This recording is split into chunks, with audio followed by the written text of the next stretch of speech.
Hi, my name is Robert. I work for Bank of America and I'm a financial analyst. Working with Bank of America. I've been working with Bank of America for about 10 years. What exactly do you do there? I do reporting right now, but I've been in a number of different roles, most of it related to credit and loans. So has anything that ever happened to you or someone you know? It hasn't happened to me directly, it's happened to several people that I know. Yesterday, when I took Sarah to Target, I was like, how was someone you know affected by it? So, Crisco in her hair. And I go, one of the members of my family had their social security number and I was stolen. like, wait, what? And the person made a photo ID using their picture, right, with all of her information, and then And I'm like trying to find where we're applied for credit cards and used those credit cards, and was caught here in Dallas purchasing things. And when my sister-in-law found out about it, she had to go through a lot of things to have them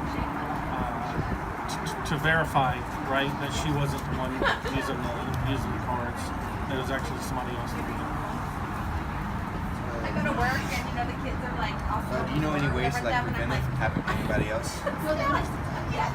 The first thing is to be really protective of any information, any personal information that you have.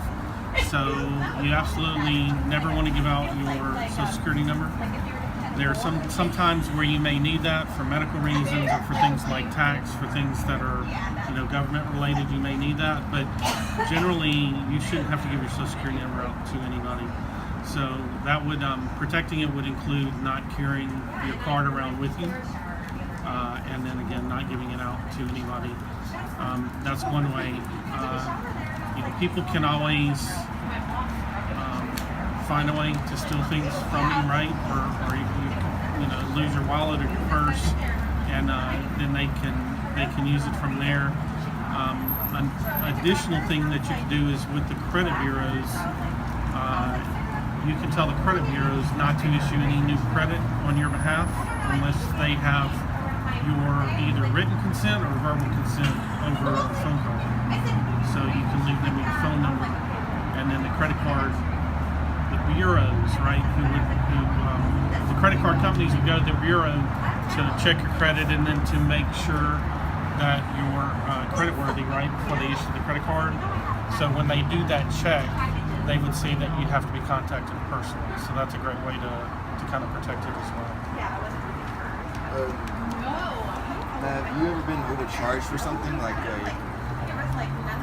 Yes. Yeah, I've been overcharged a number of times. One example, I went to a restaurant here in Dallas, and I was with a large party. I paid on my credit card for what I had eaten. Somebody in the other party had paid a large amount of cash for their purchases, and the restaurant ended up charging me for their ticket as well. So I had to call my credit card company up and tell them that I didn't actually order, that much food, and they investigated it and reversed that transaction because they didn't have the receipt right where I'd signed for it. Should a credit card or a debit card be used for big purchases? It used to be credit cards were really good for big purchases because the credit card companies themselves will guarantee the product that you're buying. So if you went to any retailer here and bought some things on your credit card and then it was defective, the credit card company would take care of that and make sure that the retailer reimbursed you.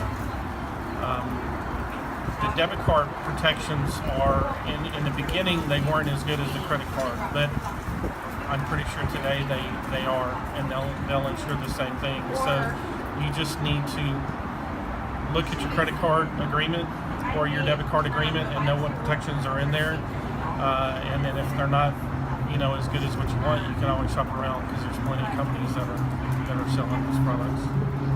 Thank you, sir. Thank you.